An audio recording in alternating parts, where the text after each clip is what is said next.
다 같이 묵도하심으로 대림절 넷째 주 주일 낮 예배 하나님께 올려드리도록 하겠습니다.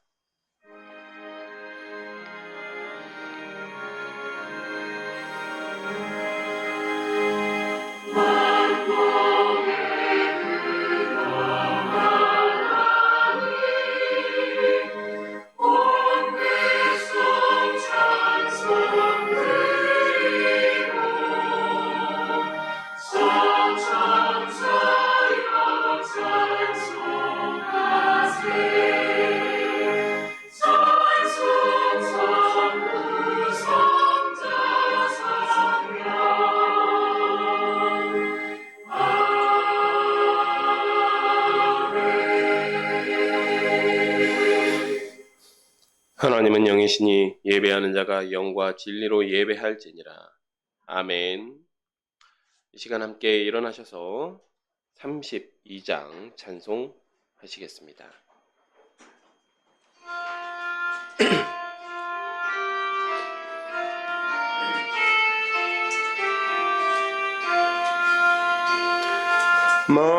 만유의 주제 존귀하신 예수 사람이 되신 하나님 나 사모하여 영원히 섬길 내 영광 되신 주로다.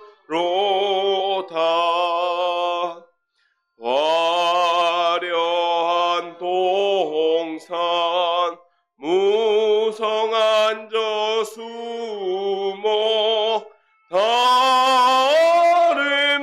아름답고 묘하다. 순전한 예수 더 아름다워 봄 같은 기쁨 주시네. 광명한 해와 명랑한 저 달빛 수많은 별들 빛나나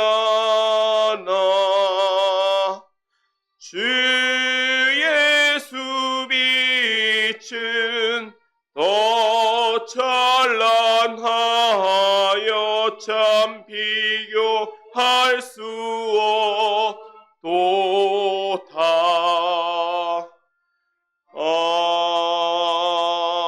아멘. 성시교독 24번, 교독문 24번 한번 함께 교독하시겠습니다.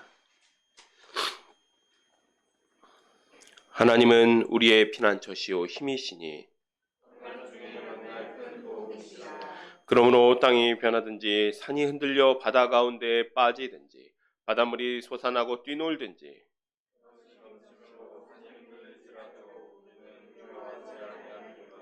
한 시내가 있어 나뉘어 흘러 하나님의 성 곧 지존하신 이의 성소를 기쁘게 하도다.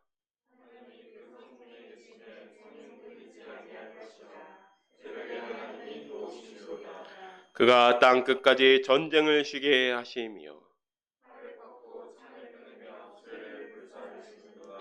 이르시기를 너희는 가만히 있어 내가 하나님 됨을 알지어다.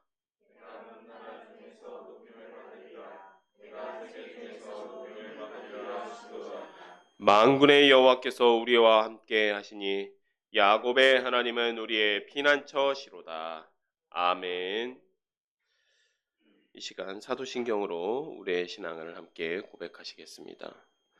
전능하사 천지를 만드신 하나님 아버지를 내가 믿사오며 그 외아들 우리 주 예수 그리스도를 믿사오니 이는 성령으로 잉태하사 동정녀 마리아에게 나시고 본디오 빌라도에게 고난을 받사 십자가에 못 박혀 죽으시고 장사한 지 사흘 만에 죽은 자 가운데서 다시 살아나시며 하늘에 오르사 전능하신 하나님 우편에 앉아 계시다가 저리로서 산자와 죽은 자를 심판으로 오시리라. 성령을 믿사오며 거룩한 공회와 성도와 서로 교통하는 것과 죄를 사하여 주시는 것과 몸이 다시 사는 것과 영원히 사는 것을 믿사옵나이다. 아멘. 자리에 앉아주시기 바랍니다. 이 시간 찬송 119장 함께 찬송하시겠습니다.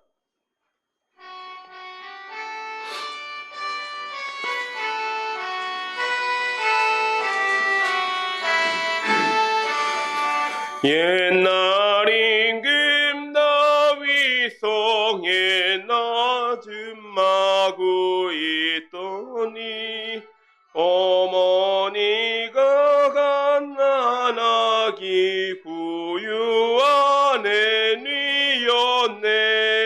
어머니는 마리아 그 아기는 예수라. 천지 만물 지으신 주 하늘에서 오시사 마구간에 나시어서 부유한 애니셨네. 낮고 천한 사람들 사랑하며 사셨네. 착하셔라. 어릴 때에 모친 순종하시고 사랑으로 섬기신 것 참된 본이 되셨세. 주님처럼 우리도 순종하며 살리라. 하늘에서 오신 예수 우리 위에 죽으사 사망 권세 이기시고 주님 승천하셨네. 그가 계신 곳으로 우리 인도하시리. 아멘. 이 시간 한주혁 성도님 나오셔서 우리를 대표해서 기도 인도해 주시겠습니다.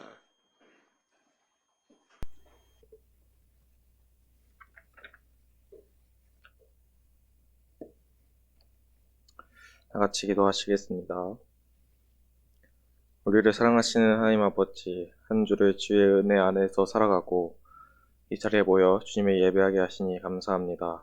우리를 사랑하사 구주 예수를 보내주신 하나님의 사랑을 기억하며 살아가했지만 나 자신만을 사랑하고 내 뜻을 내세우면서 살아갔던 우리의 모습이었음을 고백합니다.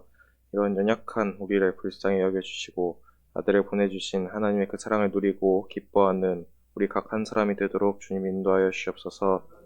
샤론교회를 위해 기도합니다. 샤론의 성도들이 오직 하나님의 말씀을 힘쓰아라 지으신 뜻대로 부르신 뜻대로 이 세상의 빛과 소금의 역할을 감당하는 복음의 증인이 되는 삶을 사는 그런 성도들 되기를 주님 원합니다.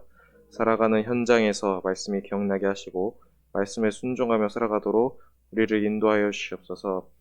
아버지께서 세우신 박교 간사님을 통해서 주님의 음성을 듣게 하시니 감사합니다. 박교 간사님이 항상 성령 충만하여서 하나님께서 맡기신 사역을 잘 감당해 나갈 수 있도록 주님 인도하여 주시옵소서. 이 시간 간사님을 통해 주님의 말씀이 선포될 때 성령 하나님 함께하여 주사 듣는 성도들에게 깨닫는 지혜가 있게 하시고 들은 말씀에 경외함으로 순종하여 말과 행동으로 실천함으로써 삶으로 주변의 이웃에게도 그 말씀이 전파되는 하나님 나라와 작은 천국을 이루는 샤론의 성도들이 되도록 주님 인도하여 주옵소서. 온라인으로 예배드리는 성도들에게도 동일한 은혜를 주실 줄 믿사오며 우리의 구주이신 예수 그리스도의 이름으로 기도합니다. 아멘.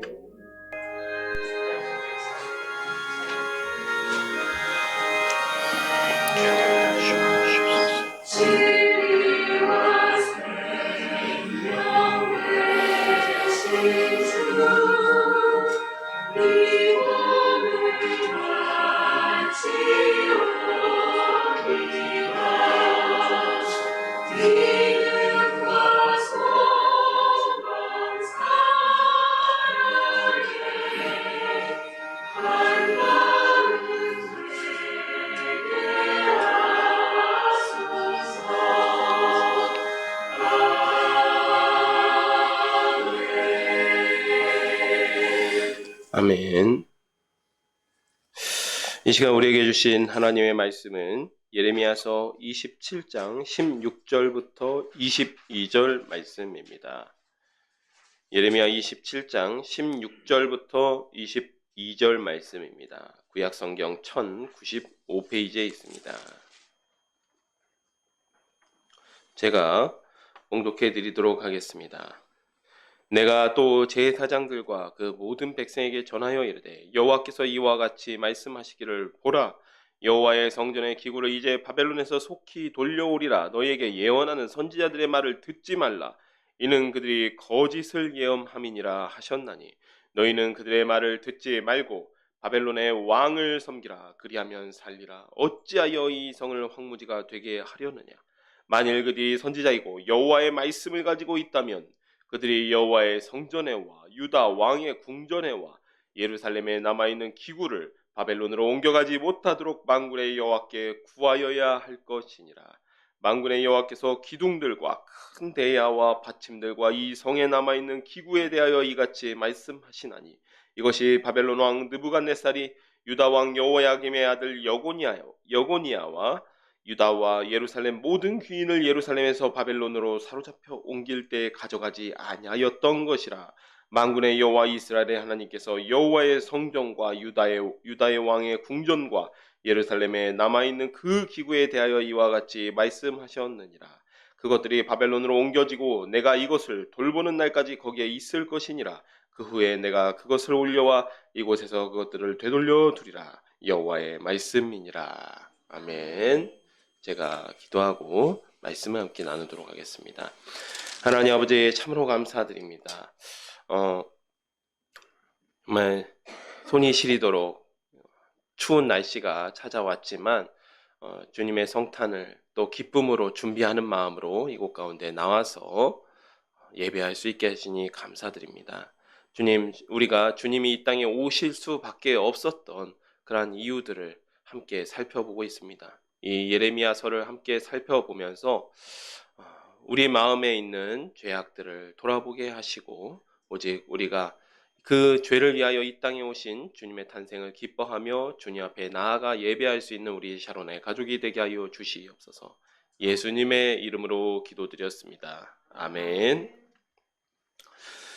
저희가 지난주에는 유다의 열왕과 또 거짓 선지자들에게 임한 하나님의 말씀을 살펴보았습니다. 하나님께서 예레미야 선지자를 통하여서 이 다윗 왕가에는 생명의 길과 사망의 길이 있다라는 것을 알려주시죠. 생명의 길은 하나님을 경외하면서 율법을 따라 공의와 정의로 다스리는 길이었습니다. 또 사망의 길은 권력에 취해서 재판을 굽게 하고 백성들을 수탈하고 또 왕들이 사치하는 길이었습니다. 하나님께서는 유다 왕들이 요시아처럼 그 아버지 때 요시아처럼 생명의 길을 가기를 원하셨지만 그들은 사망의 길을 선택합니다. 그 결과 무화과 두 강줄이 비유를 통해서 바벨론에 항복하고 포로 잡혀가는 길이 새로운 생명의 길이며 예루살렘에 남아서 끝까지 저항을 하는 길은 나빠서 먹을 수 없는 무화과처럼 버려지는 길임을 말씀하셨습니다. 이번 주는 이제 진짜 선지자 예레미야와 그때 당시에 활동했던 수많은 가짜 선지자들의 대결이 나옵니다. 진짜 선지자 예레미야는 하나님의 말씀을 받아서 예루살렘이 멸망하고 성전이 파괴된다라는 예언을 하지만 가짜 선지자들은 금방 바벨론 포로가 돌아오고 예루살렘 성은 평안할 것이다 라는 예언을 합니다. 진짜 선지자와 가짜 선지자의 대결을 통해서 우리도 진짜와 가짜를 분별할 수 있는 지혜가 생기는 시간이 되기를 축복합니다. 26장입니다. 유다의 왕 요시아의 아들 여호야김이 다스리기 시작한 때에 여호와께로부터 이 말씀이 임하여 이르시되 여호와께서 이와 같이 말씀하시니라. 너는 여호와의 성전 뜰에 서서 유다 모든 성읍에서 여호와의 성전에 와서 예배하는 자에게 내가 내게 명령하여 이르게 한 모든 말을 전하되 한마디도 감하지 말라. 그들이 듣고 혹시 각각 그 악한 길에서 돌아오리라. 그리하면 내가 그들의 악행으로 말미암아 그들에게 재앙을 내리려 하던 뜻을 돌이키리라. 너는 그들에게 이와 같이 이르라. 여호와의 말씀에 너희가 나를 순종하지 아니하면 내가 너희 앞에 둔 내 율법을 행하지 아니하며 내가 너희에게 나의 종 선지자들을 꾸준히 보내 그들의 말을 순종하라고 하였으나 너희는 순종하지 아니하였느니라. 내가 이 성전을 실로같이 되게 하고 이 성전을 세계 모든 민족의 저주거리가 되게 하리라 하셨느니라. 예레미야가 여호와의 성전에서 이 말을 하매 제사장들과 선지자들과 모든 백성이 듣더라. 이 말씀을 보면 여기서 이 시대적 배경이 나오는데 여호야김 왕 등극 초기라고 이야기를 하고 있습니다. 요시야의 아들 여호야김이 다스리기 시작한 때에라고 기록되어 있죠. 그러면 BC 609년입니다. BC 609년에 예레미야가 성전에서 예언을 합니다. 이 구절은 앞에서도 한번 말씀드린 바가 있는데 7장의 예레미야의 성전 예언을 요약한 내용입니다. 그리고 이런 것들을 보면 예레미야가 사실 성전에서 한두 번 예언한 것 같지는 않습니다. 반복적으로 이야기하고 그 다음에 사람들이 많이 모이는 장소, 성전 문, 또 예루살렘의 그 성문, 그리고 성전에서 많이 예언을 하였던 것 같습니다. 그리고 2절을 보면요, 하나님께서 예레미야에게 계시를 주시면서 뭐라고 말씀하시냐면 한마디도 감하지 말라고 명령하십니다. 왜 이런 명령을 하셨을까요? 그 이유를 잠깐만 생각해 보더라도 우리가 알 수 있는 것이죠. 일단은 감할 것 같으니까 얘기하신 거겠죠. 조금이라도 좀 부드럽게 이야기를 하거나 조금이라도 좀 좀 감해서 이야기할 것 같은 염려가 드셨던 겁니다. 하나님께서도. 왜냐하면 아무리 예레미야라고 하더라도 일단 성전의 안에 들어가서 성전이 파괴된다, 이 성전이 저주거리가 된다, 이런 예언을 하기는 너무 부담스러운 겁니다. 그러니까 하나님께서 미리서부터 예레미야에게 한마디도 감하지 말라라고 명령을 하고 있습니다. 이 자칫하면 예레미야 같은 신실한 선지자도 눈치를 볼 수 있는 내용이라는 것이죠. 그러니까 하나님께서도 예레미야에게 있는 그대로 전하라 당부하십니다. 심지어 비유를 드는 것도 기분 나쁠 만한 비유를 들었어요. 6절에 예루살렘 성전을 실로 같게 하신다라고 하십니다. 우리가 한번 설명한 적이 있지만 북이스라엘에 있는 도시였죠, 실로가. 그리고 성전이 건축되기 전까지는 이 실로가 신앙의 중심지였습니다. 여러분 기억하실 것입니다. 당시에 보면 사사 시절부터 성막과 언약궤가 있던 곳이 실로였습니다. 그리고 이스라엘의 가장 대표적인 선지자이자 제사장이자 사사의 역할을 겸하였던 사무엘 같은 신실한 분이 시무했던 곳이 실로였죠. 그런데 그 실로가 이때 당시에는 이 북이스라엘이 하나님에게서 떠나자 하나님께서 그 북이스라엘에서 재앙을 내리실 때에 성막과 언약궤가 있었던 실로가 황폐해지고 맙니다. 예루살렘 성전이 실로처럼 황폐해질 것이라는 예언에 이 제사장과 선지자들이 발끈해서 일어나는 것이요, 들고 일어나는 것이죠. 네, 그러니까 이 말씀은 사실은 그때 당시에, 사실은 예수님 당시에도 마찬가지입니다. 유대인들의 뿌리 깊은 약간 미신 같은 신앙이 있죠. 어떤 신앙이 있었을까요? 천사 숭배도 있었지만 뿌리 깊은 미신 같은 신앙 중에 하나가 성전 숭배, 성전 신앙이었습니다. 이 성전이 있기 때문에 우린 망하지 않는다. 이 말을 바로 하나님께서 반박하시는 것이죠. 8절부터 이어보겠습니다. 이러한 예언으로 인해서 예레미야가 이제 고발을 당하게 됩니다. 예레미야가 여호와께서 명령하신 말씀을 모든 백성에게 전하기를 마침에 제사장들과 선지자들과 모든 백성이 그를 붙잡고 이르되 내가 반드시 죽어야 하리라. 어찌하여 내가 여호와의 이름을 의지하고 예언하여 이르기를 이 성전이 실로같이 되겠고 이 성이 황폐하여 주민이 없으리라 하느냐 하며 그 모든 백성이 여호와의 성전에서 예레미야를 향하여 모여드니라. 유다의 고관들이 이 말을 듣고 왕궁에서 여호와의 성전으로 올라와 여호와의 성전 새 대문의 입구에 앉음에 제사장들과 선지자들이 고관들과 모든 백성에게 말하여 이르되 이 사람은 죽는 것이 합당하니 너희의 귀로 들음같이 이 성에 관하여 예언하였음이라. 예레미야가 모든 고관과 백성에게 말하여 이르되 여호와께서 나를 보내사 너희가 들은 바 모든 말로 이 성전과 이 성을 향하여 예언하게 하셨느니라. 그런즉 너희는 너희 길과 행위를 고치고 너희 하나님 여호와의 목소리를 청종하라. 그리하면 여호와께서 너에게 선언하신 재앙에 대하여 뜻을 돌이키시리라. 보라, 나는 너희 손에 있으니 너희 의견에 좋은 대로 옳은 대로 하려니와 너희는 분명히 알아라. 너희가 나를 죽이면 반드시 무죄한 피를 너희 몸과 이 성과 이 성 주민에게 돌리는 것이니라. 이는 여호와께서 진실로 나를 보내사 이 모든 말을 너희에게 말하게 하셨음이라. 이 예언에 제사장과 거짓 선지자들이 발끈해서 성전 모독으로 예레미야를 고발했습니다. 이 성전 모독으로 고발했기 때문에 사형당할 수 있는 죄목이었죠. 8절을 보면 유죄 판결이 나면 사형을 당합니다. 이 건이 큰 사건으로 비화되고 그러자 10절에 이제 왕궁에서 고관들이 나와서 판결을 합니다. 예레미야는 그런데 여기에 전혀 굽히지를 않습니다. 오히려 너희를 할 테로 마음대로 해봐라. 할 테면 해봐라. 나는 너희 손에 있지 않냐. 마음대로 해봐라. 대신 나를 죽이면 무죄한 자를 죽이는 것이고 그 피는 너에게 돌아갈 것이다. 라고 담대하게 이야기를 전합니다. 네. 그리고 이제 16절 이하는 재판의 결과입니다. 한번 읽어보겠습니다. 고관들과 모든 백성이 제사장들과 선지자들에게 이르되 이 사람이 우리 하나님 여호와의 이름으로 우리에게 말하였으니 죽일 만한 이유가 없느니라. 그러자 그 지방의 장로 중 몇 사람이 일어나 백성의 온 회중에서 말하여 이르기를 유다 왕 히스기야 시대에 모레셋 사람 미가가 유다의 모든 백성에게 예언하여 이르되 만군의 여호와께서 이와 같이 말씀하셨느니라. 시온은 바깥이 경작지가 될 것이며 예루살렘은 돌 무더기가 되며 이 성전은 산의 산당의 숲과 같이 되리라 하였으나 유다의 왕 히스기야와 모든 유다가 그를 죽였느냐. 히스기야가 여호와를 두려워하여 여호와께 간구하매 여호와께서 그들에게 선언한 재앙에 대하여 뜻을 돌이키지 아니하셨느냐.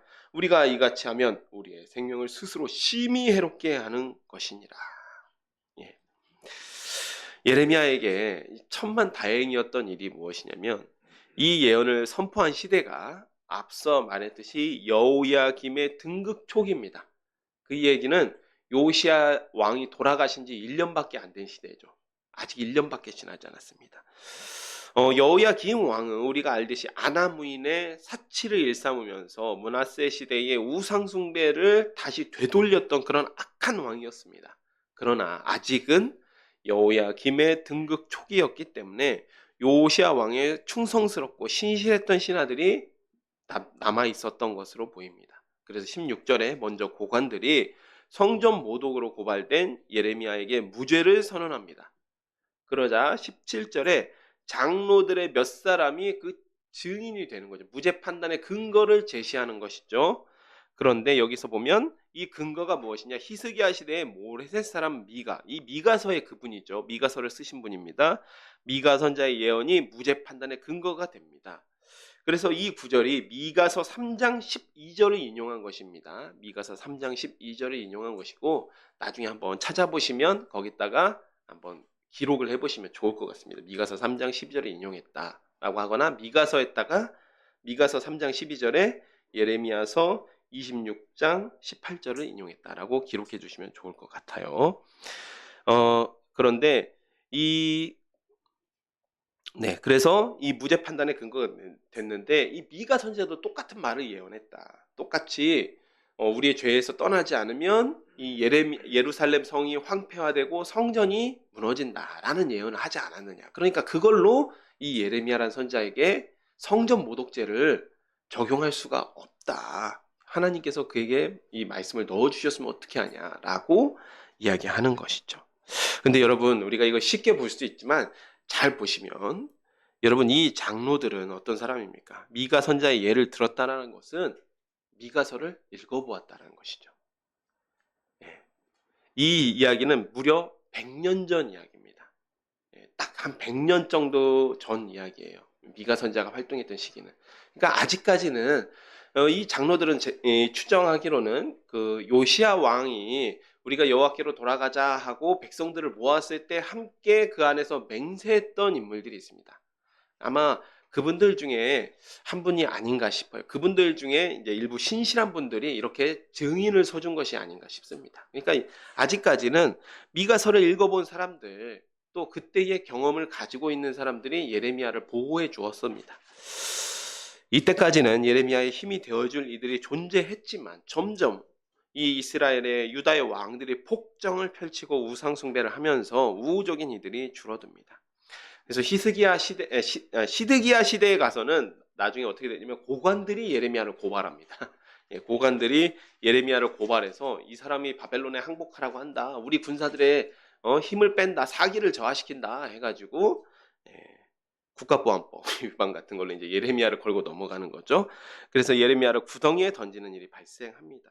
예레미야는 정식 재판을 통해서 생명을 구했습니다. 하지만 이때 당시에 예레미야와 함께 활동했던 선지자 중에 선지서를 남기지 않으신 분이죠. 우리야라고 하는 또 다른 진짜 선지자가 있었는데 이분은 재판도 받지 못하고 죽임을 당하는 일이 발생합니다.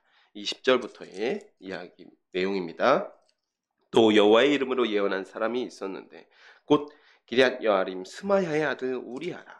그가 예레미야의 모든 말과 같이 이 성과 이 땅에 경고하여 예언하매 여호야김 왕과 그의 모든 용사와 모든 고관이 그의 말을 듣고서 왕이 그를 죽이려 하매 우리야가 그 말을 듣고 두려워 애굽으로 도망하여 간지라. 여호야김 왕이 사람을 애굽으로 보내되 곧 악볼의 아들 엘나단과 몇 사람을 함께 애굽으로 보냈더니 그들이 우리야를 애굽에서 연행하여 여호야김 왕에게로 그를 데려오며 왕의 칼로 그를 죽이고 그의 시체를 평민의 묘지에 던지게 하니라. 사반의 아들 아히감의 손이 예레미야를 도와주어 그를 백성의 손에 내어주지 아니하여 죽이지 못하게 하니라. 기럇 여아림 출신 선자 우리야가 심판을 예언하자 여호야김 왕이 우리야를 죽이려 합니다. 그런데 이 우리야 선지자가 애굽으로 도피를 합니다. 그러니까 애굽까지 이 체포조를 보내는데 체포조를 보낸 사람이 악볼의 아들 엘라단이라고 이야기하고 있죠. 이 악볼이라는 사람도 요시야 왕 시대의 신하였습니다. 그런데 악볼의 아들 엘라단은 이 예레미야의 장인입니다. 예레미야가 아니라 죄송합니다. 여호야김의 장인입니다. 여호야김의 장인인데 자기의 그러니까 신복을 체포조로 보낸 것이죠. 자기의 신복을 체포조로 보내서 우리야를 압송해 옵니다. 그 후 우리야 선자를 죽이고 그 시체를 평민의 묘에 던지게 됐죠. 평민의 묘지에 던졌다는 것은 이 선자의 죽음까지도 모욕했다라는 의미입니다. 이런 광란의 칼부림 속에서도 예레미야는 사반의 아들 아히감이 보호를 하게 됩니다. 이 사반의 아들 아히감은 유다 대대로 이 충신 가문이죠. 그래서 이 요시야 시대에도 사반은 서기관이었죠. 서기관 사반. 그리고 사반 가문이 끝까지 예레미야의 우호적으로 또 예레미야를 보호했던 역할을 했던 가문이 이 사반 가문입니다. 그래서 그때 당시에는 이제 아히감이 예레미야를 보호해서 여호야김도 차마 예레미야에게까지는 손을 쓰지 못하게 됩니다. 그리고 27장 1절부터 15절은 시대가 좀 바뀝니다. 시대가 바뀌어서 이 가짜 선자들과의 대결이긴 한데 시대가 바뀌어서 이때는 시드기야 왕 시대입니다. 1절의 여호야김이라는 것은 이제 오류죠. 우리가 오류입니다. 27장 1절의 여호야김은 오류입니다. 유다의 왕 요시아의 아들 여호야김이 다스리기 시작할 때 여호와께서 말씀으로 예레미야에게 임하시니라. 여호와께서 이와 같이 내게 말씀하시되 너는 줄과 멍에를 만들어 내 목에 걸고 유다 왕 시드기야를 보러 예루살렘에서 온 사신들의 손에서 그것을 주어 에돔 왕과 모압의 왕과 암몬 자손의 왕과 두로의 왕과 시돈의 왕에게 보내며 그들에게 명령하여 그들의 주에게 말하게 하기를 만군의 여호와 이스라엘의 하나님께서 이와 같이 말씀하시되 너희는 너희의 주에게 이같이 전하라. 나는 내 큰 능력과 나의 쳐든 팔로 땅과 지상에 있는 사람과 짐승들을 만들고 내가 보기에 옳은 사람에게 그것을 주었노라. 이제 내가 이 모든 땅을 내 종 바벨론의 왕 느부갓네살의 손에 주고 또 들짐승들을 그에게 주어서 섬기게 하였나니 모든 나라가 그와 그의 아들과 손자를 그 땅에 기한이 이르기까지 섬기리라. 또한 많은 나라들과 큰 왕들이 그 자신을 섬기리라. 여호와의 말씀이니라. 바벨론의 왕 느부갓네살을 섬기지 아니하며 그 목으로 바벨론 왕의 몽해를 매지 아니하는 백성과 나라는 내가 그들이 멸망하기까지 칼과 기근과 전염병으로 그 민족을 벌하리라. 너희는 너희 선자나 복술가나 꿈꾸는 자나 술사나 요술자가 이르기를 너희가 바벨론의 왕을 섬기게 되지 아니하리라 하여 너희는 듣지 말라. 그들은 너희에게서 거짓을 예언하며 너희가 너희 땅에서 멀리 떠나게 하며 또 내가 너희를 몰아내게 하며 너희를 멸망하게 하느니라. 그러나 그 목으로 바벨론 왕의 멍에를 메고 그를 섬기는 나라는 내가 그들을 그 땅에서 머물러 밭을 가며 거기서 살게 하리라 하셨다 하라. 여호와의 말씀이니라 하시니라. 그래서 이제 유다와 열방에 전하는 조금 더 죄송합니다. 좀 더 살펴보겠습니다. 내가 이 모든 말씀대로 유다 왕 시드기야에게 전하여 이르되 왕과 백성은 바벨론 왕의 멍에를 목에 메고 그와 그의 백성을 섬기소서. 그리하면 사실이라. 어찌하여 당신과 당신의 백성이 여호와께서 바벨론 왕을 섬기지 아니하는 나라에 대하여 하신 말씀과 같이 칼과 기근과 전염병에 죽으려 하나이까. 그러므로 당신들은 바벨론의 왕을 섬기게 되지 아니하리라 하는 선지자들의 말을 듣지 마소서. 그들은 거짓을 예언함이니이다. 이는 여호와의 말씀이라. 내가 그들을 보내지 아니하였거늘 그들이 내 이름으로 거짓을 예언하니 내가 너희를 몰아내리니 너희와 너희에게 예언하는 선지자들이 멸망하리라. 이 말씀은 유다와 열방에 전하는 내용이죠. 여기 27장 1절에 여호야김 시대라고 기록되어 있는데 저는 모든 상황을 보면 이제 시드기야 왕이 맞는 것 같죠. 그런데 이것이 시드기야 4년에 있었던 일입니다. 이 28장을 보면 28장 1절에 그해 곧 유다 왕 시드기야가 다스리기 시작한 지 4년 다섯째 다는 날이다. 이렇게 기록된 걸 보면 시드기야 왕 4년에 있었던 일이죠. 이 사건이. 그러니까 BC 594년에 있었던 일입니다. 근데 이때 무슨 일이 있었냐면 바벨론에 이 4년 전에 바벨론 2차 침입으로 여호야김 왕이 죽고 그의 아들 여호야긴이 석 달여를 동안 왕 위에 올랐다가 포로로 잡혀갑니다. 그리고 이 4년이 흘러서 이 4년 동안에는 이 시드기야가 바벨론을 잘 섬겼던 것 같아요. 그런데 이 4년이 흐르자 시드기야가 은근슬쩍 다른 생각이 난 겁니다. 바벨론 손에서 좀 벗어나야겠다. 그래서 예루살렘에서 에돔, 모압, 암몬, 두로, 시돈 왕들이 모여서 국제회의가 열렸습니다.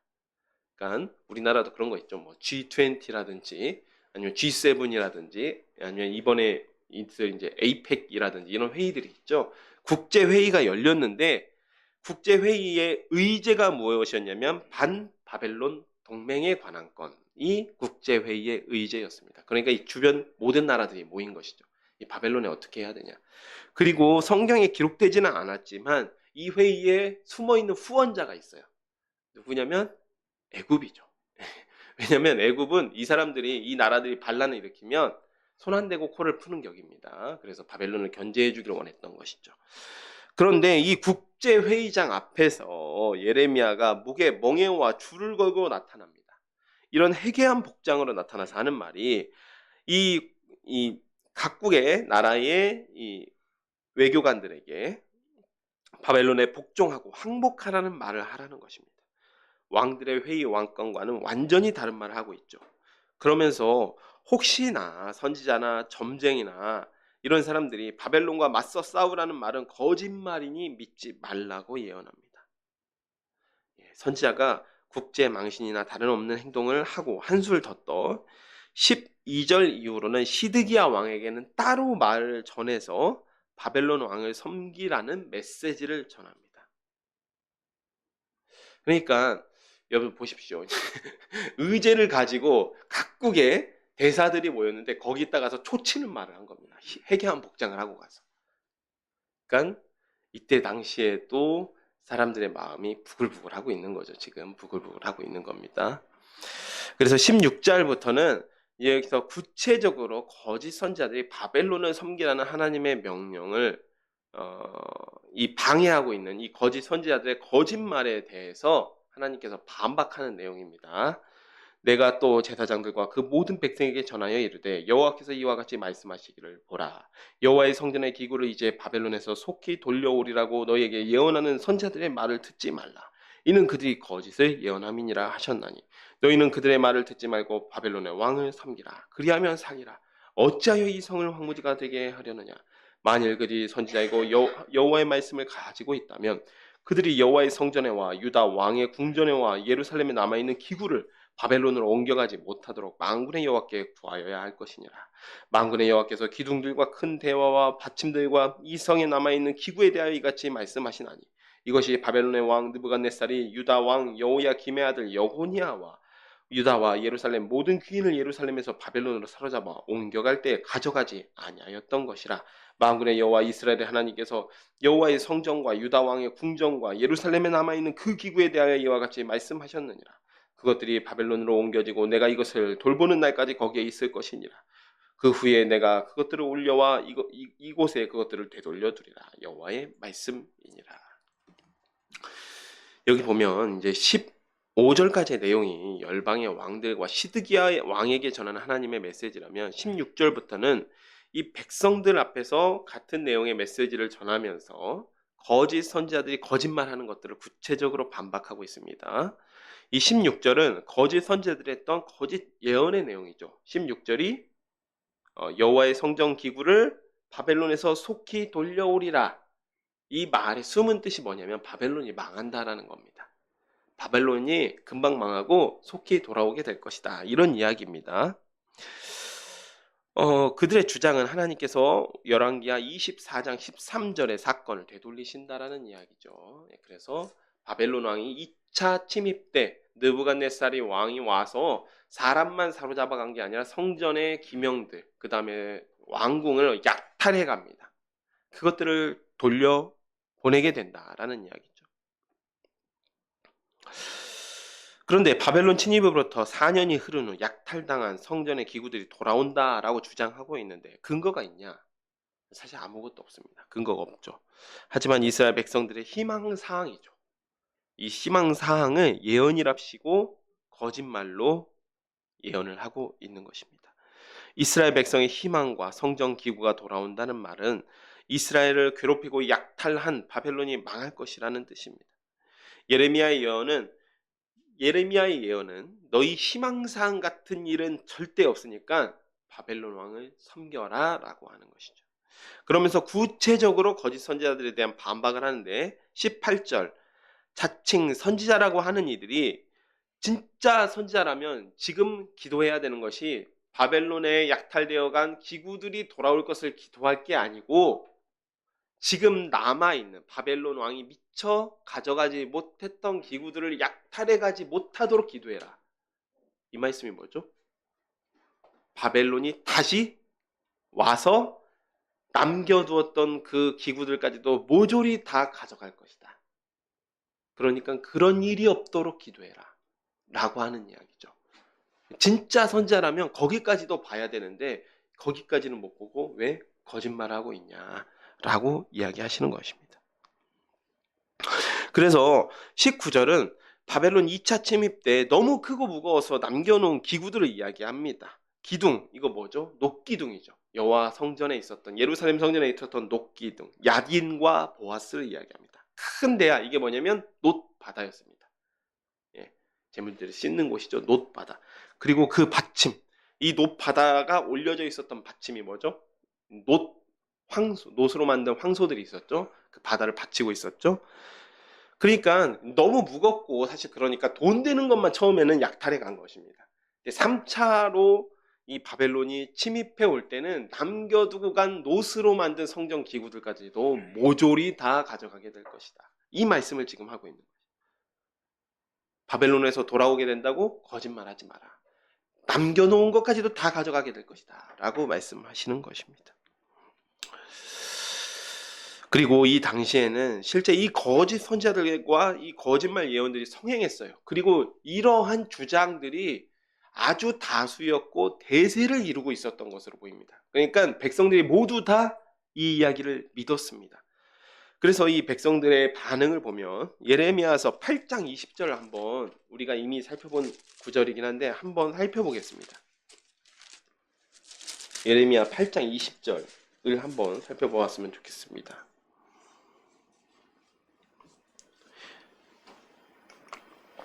함께 읽어보겠습니다. 추수할 때가 지나고 여름이 다하였으나 우리는 구원을 얻지 못한다 하는도다. 물론 이 말은 예레미야가 한 말입니다. 예레미야가 한 말인데 예레미야가 포로 잡혀간 이스라엘 백성들이 바벨론 땅에서 이렇게 한탄한다라고 이야기하고 있는 거예요. 그러니까 바벨론 땅에 포로 잡혀간 백성들이 거기 바벨론 땅에서도 활동하는 거짓 선지자들의 말을 믿고 우리가 금방 다시 고향 땅에 돌아가게 되겠지라고 실제로 믿었다라는 거죠. 백성들 대다수가 그렇게 믿었습니다. 그런데 돌아가지 못하자, 아니 추수할 때가 지나고 여름이 다 가도록 우리가 고향 땅에 못 돌아가면 어떻게 하냐 라고 지금 한탄하고 있다는 겁니다. 거짓말을 너무나 잘 믿어서 문제였던 것입니다. 포로된 이스라엘 백성의 한탄이 이런 거짓 예언을 믿었기 때문이라는 사실을 알 수 있습니다. 비록 지금은 포로 신세지만 금방 바벨론이 망하고 고향 땅으로 돌아간다고 생각한 것입니다. 예레미야가 거짓 선지자들의 주장을 반박하자 하나냐라고 하는 거짓 선지자가 나와서 다시 거짓말로 백성들을 선동하기 시작합니다. 여기 보면 그 전에 27장 마지막 부분을 보면 22절을 보면 그것들이 바벨론으로 옮겨지고 내가 이것을 돌보는 날까지 거기에 있을 것이니라. 그 후에 내가 이것들을 올려와 이곳에 이것들을 되돌려두리라 여호와의 말씀이니라. 즉 이 거짓 선지자의 말처럼 금방 돌아오는 게 아니라 하나님께서 정하신 기간까지는 있을 것이다 라는 말을 하는 것이죠. 이 이야기는 뒤에 조금 더 자세히 하겠습니다. 뒤에 조금 더 자세히 하도록 하겠습니다. 이제 오후 예배 때 이 이야기가 구체적으로 나옵니다. 그리고 28장을 보도록 하겠습니다. 이 하나냐라고 하는 거짓 선지자가 예레미야의 말을 방해하기 위해서, 예레미야 예언을 방해하기 위해서 설치기 시작합니다. 그해 곧 유다왕 시드기야가 다스리기 시작한 지 4년 5째 달 기브온 아술의 아들 선지자 하나냐가 여호와의 성전에서 제사장들과 모든 백성이 보는 앞에서 내게 말하여 이르되 만군의 여호와 이스라엘의 하나님이 이같이 일러 말씀하시기를 내가 바벨론 왕의 멍에를 꺾었느니라. 내가 바벨론 왕 느부갓네살이 이곳에서 빼앗아 바벨론으로 옮겨간 여호와의 성전 모든 기구를 2년 안에 다시 이곳으로 되돌려오리라. 내가 또 유다 왕이 여호야김의 아들 여고니아와 바벨론으로 간 유다 모든 포로를 다시 이곳으로 돌아오게 하리니 이는 내가 바벨론 왕의 멍에를 꺾을 것임이라 여호와의 말씀이니라 하시니라. 선지자 예레미야가 여호와의 성전에 서 있는 제사장들과 모든 백성이 보는 앞에서 선지자 하나님에게 말하니라. 선지자 예레미야가 말하니라. 아멘. 여호와는 이같이 하옵소서. 여호와께서 내가 예언한 말대로 이루사 여호와의 성전 기구와 모든 포로를 바벨론에서 이곳으로 되돌려 오시기를 원하노라. 그러나 너는 내가 내 귀와 모든 백성의 귀에 이르는 이 말을 잘 들으라. 나와 너 이전의 선지자들이 예로부터 많은 땅들과 큰 나라들에 대하여 전쟁과 재앙과 전염병을 예언하였느니라. 평화를 예언하는 선지자는 그 예언의 말이 응한 후에야 그가 진실로 여호와께서 보내신 선지자로 인정받게 되리라. 선지자 하나냐가 선지자 예레미야의 목에서 멍에를 빼앗아 꺾고 모든 백성 앞에서 하나냐가 말하여 이르되 여호와께서 이와 같이 말씀하시니라. 내가 2년 안에 모든 민족의 목에서 바벨론의 왕 느부갓네살의 멍에를 이와 같이 꺾어버리리라 하셨느니라 하매 선지자 예레미야가 자기의 길을 가니라. 근데 예레미야가 이렇게 국제회의장 앞에서 멍에를 메고 다녔던 것이 이게 일회적인 이벤트는 아니었던 것 같죠. 그리고 일정 기간 동안은 계속해서 모든 백성이 보도록 그렇게 멍에를 메고 다니면서 예언을 하고 설교를 하셨던 것 같습니다. 이 단순히 멍에를 메고 다니는 모습이 보기 안 좋은 것을 넘어서 이 거짓 선지자들 눈에는 예레미야가 눈엣 가시 같은 거죠. 왜냐하면 자기들이 거짓말이라는 사실이 들통나는 것이니까요. 그러니 기브온 아술의 아들. 그러니까 이 얘기는 기브온 아술의 아들이란 그래서 기브온 출신 아술의 아들 이런 뜻입니다. 하나냐가 예레미야를 방해합니다. 예레미야의 멍에를 꺾고 말하기를 내가 바벨론 왕의 멍에를 꺾어 2년 안에 성전 기구가 돌아오게 하리라라고 거짓 예언을 합니다. 거짓말이긴 하지만 구체적으로 2년 안에 돌아온다고 거짓말을 하니 백성들의 마음이 또다시 쏠리는 것이죠. 심지어는 예레미야조차도 좀 기가 죽인 것처럼 보이죠. 이 뒷부분 보면. 그래서 6절에 예레미야조차도 일단 하나냐가 거짓말이긴 하지만 여호와의 이름으로 예언하니까 일단은 아멘. 내 말대로 여호와께서 성전 기구와 포로들이 돌아오게 하시기를 원하노라 라고 하고 수그러듭니다. 다만 한 가지 단서를 붙이는 것이 하나님께서 하신 말씀이 있기 때문에 평화를 예언하는 예언자는 예언이 응한 뒤에야 인정을 받는다라고 소극적으로 반항을 하고 집으로 돌아오게 됩니다. 근데 왜 그러냐면 이 재앙을 예언할 때는 하나님께서 회개를 염두에 두시고 재앙을 예언하는 것이죠.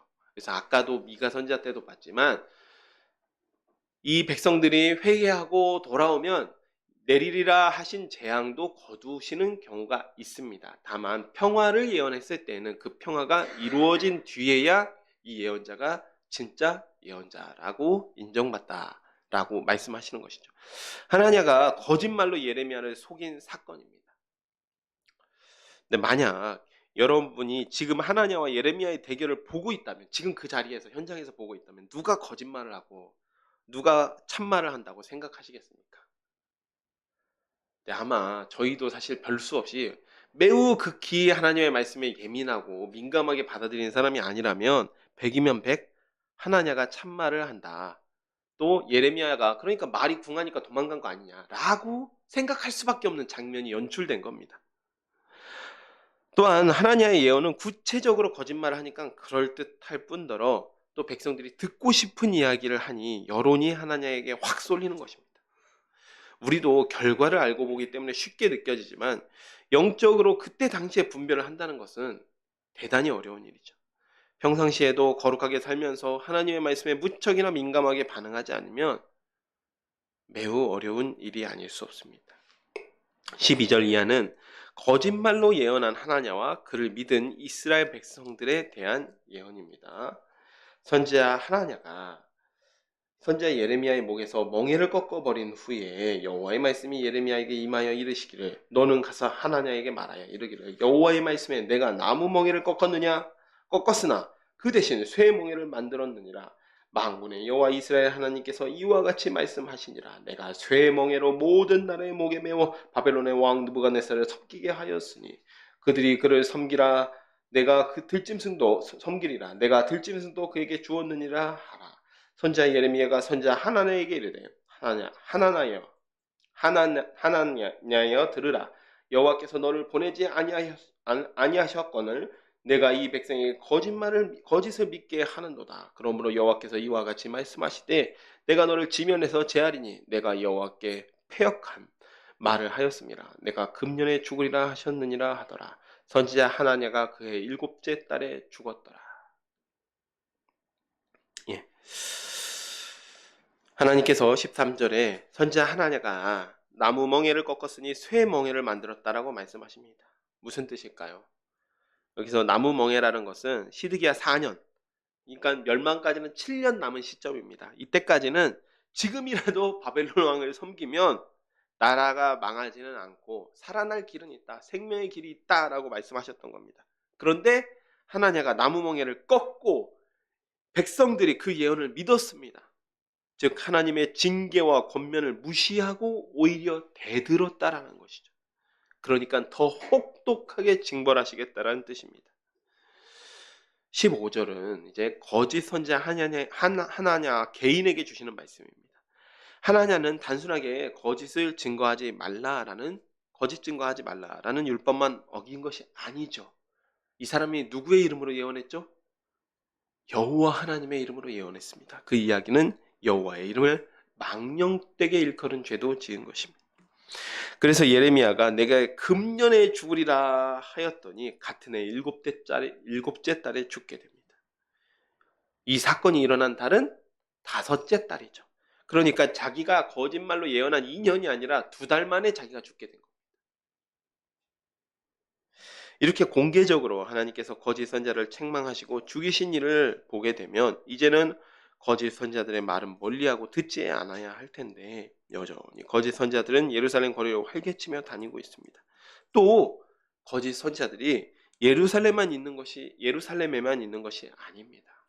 하나님께서 그나마 좋은 무화과라고 해서 옮겨 심으시겠다고 바벨론을 옮겨놓은 이 바벨론 포로 공동체 가운데서도 거짓 선지자들이 여전히 백성들을 선동하고 심지어 편지를 보내서 예레미야를 공격한 사건이 29장에 기록됩니다. 오늘은 오전에는 이 예레미야가 먼저 바벨론 포로에게 보낸 편지까지만 살펴보도록 하겠습니다. 1절부터 14절까지입니다.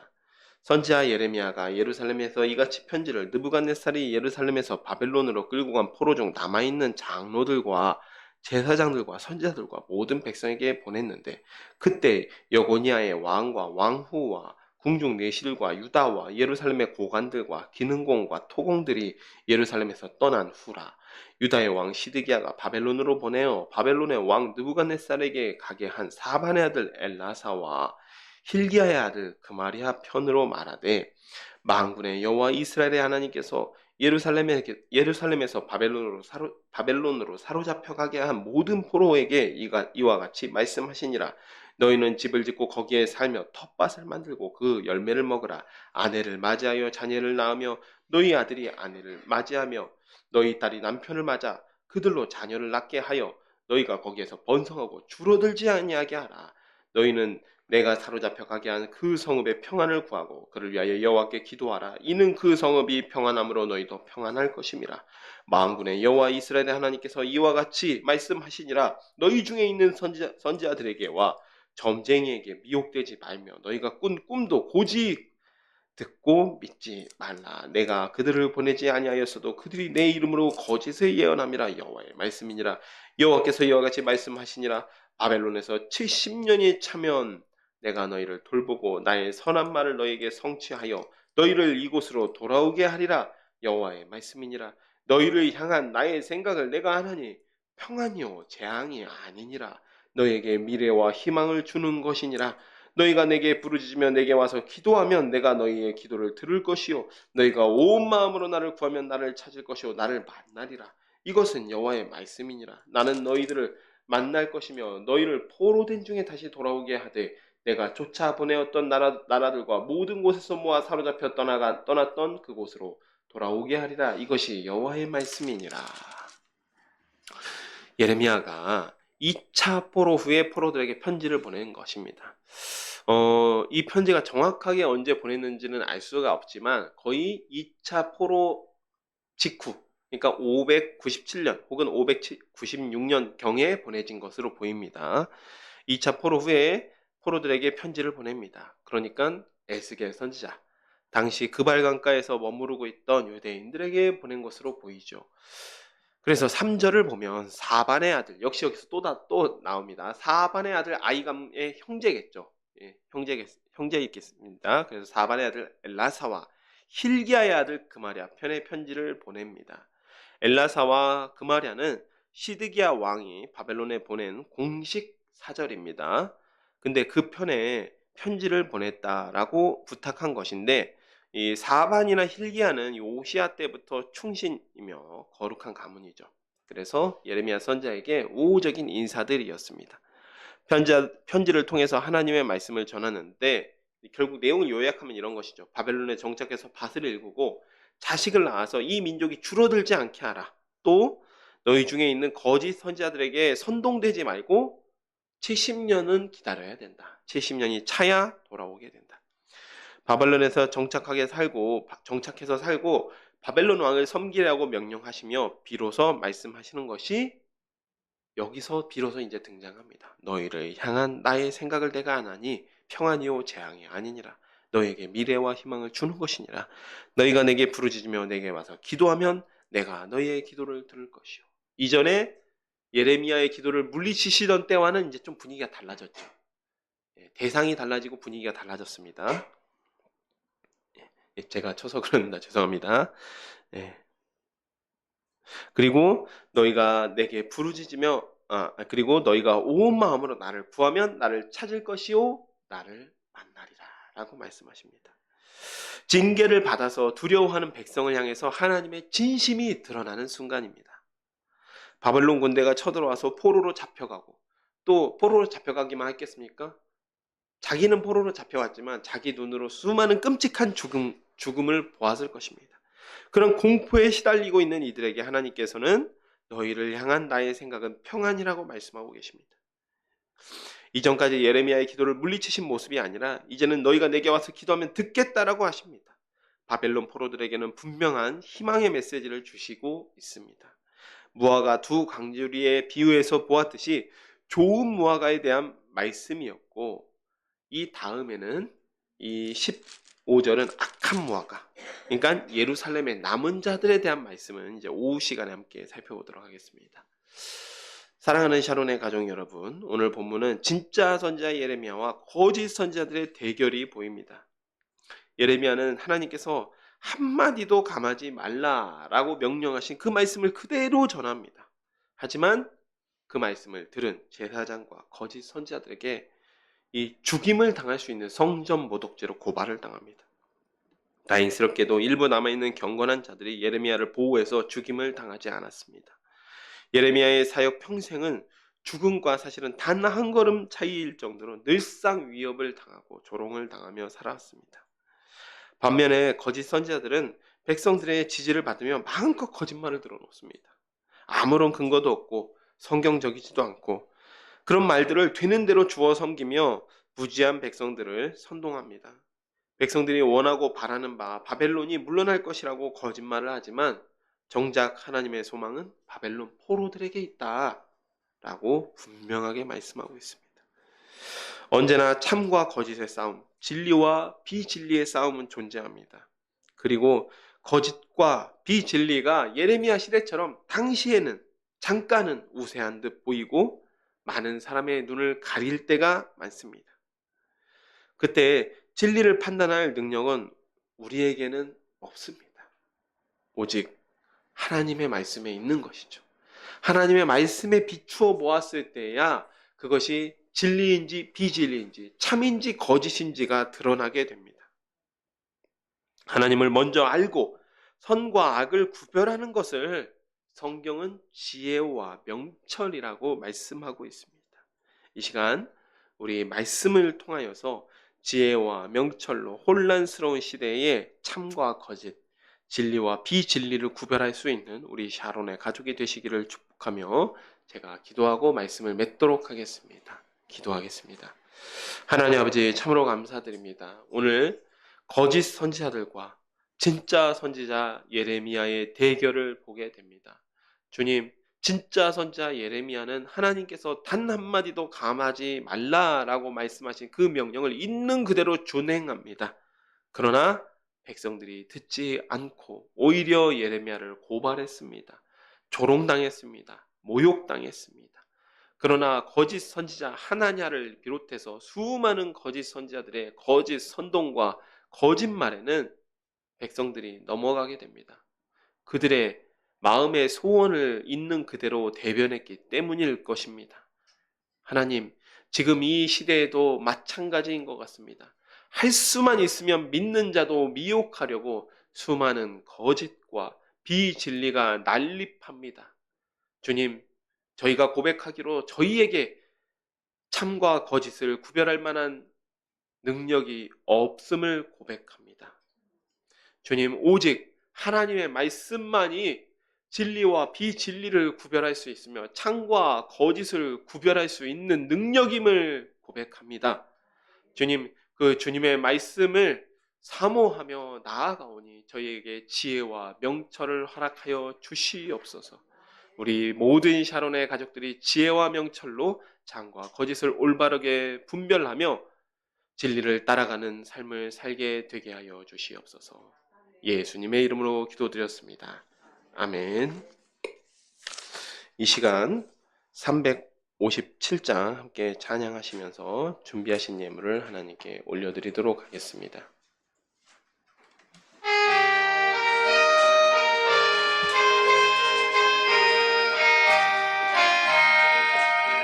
주 믿는 사람 일어나 다 힘을 합하여 세상의 모든 마귀를 다 쳐서 멸하세.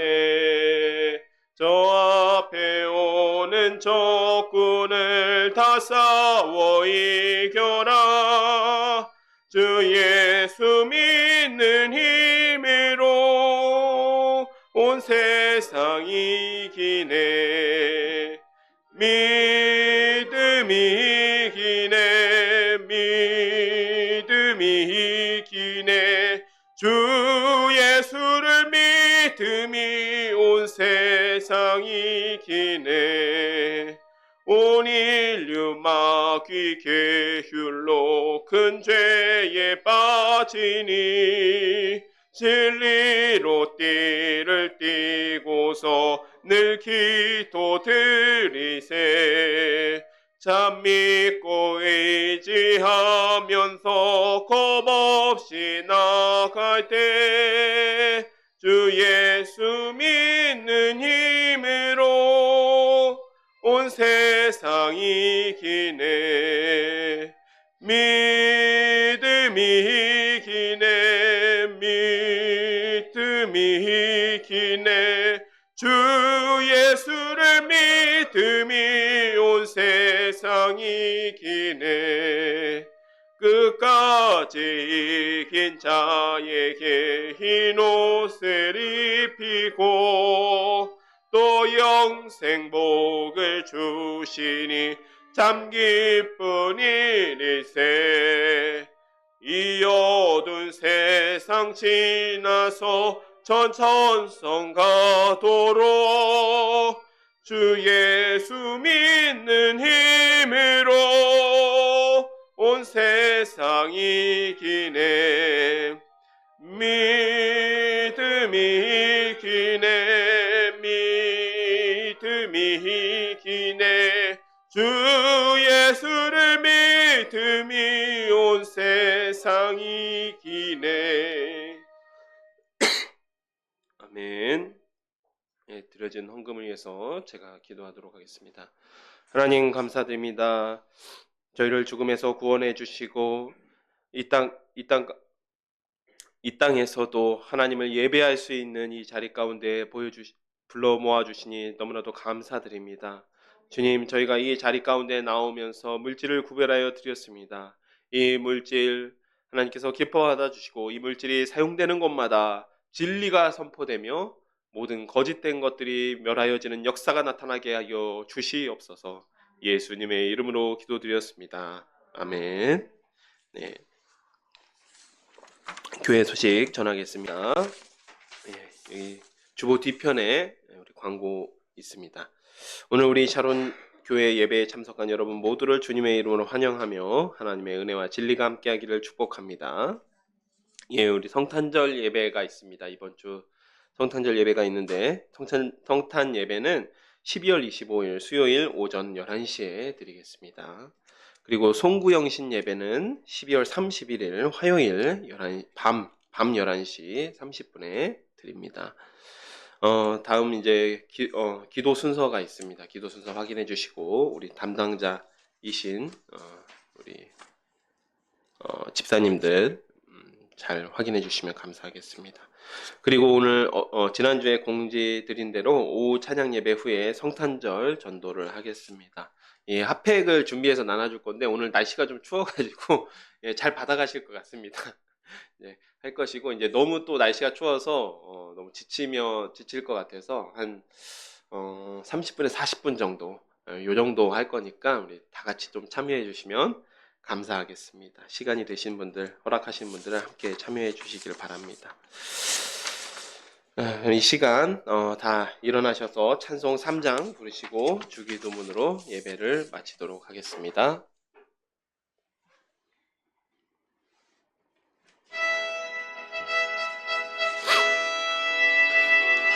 성부 성자와 성령 찬송과 영광 돌려 보내세. 태초로 지금까지 또 영원 무궁토록 성삼위께 영광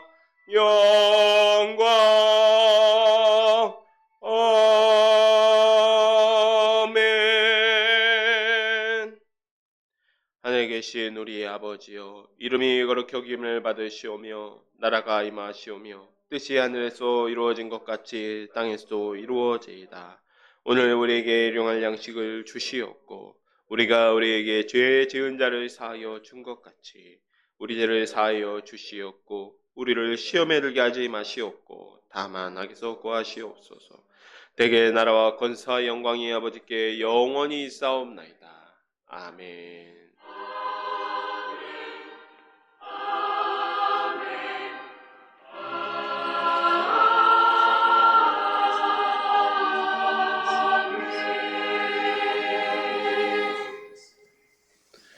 네, 예배 마쳤습니다. 하나님께 영광의 박수 올려드리겠습니다.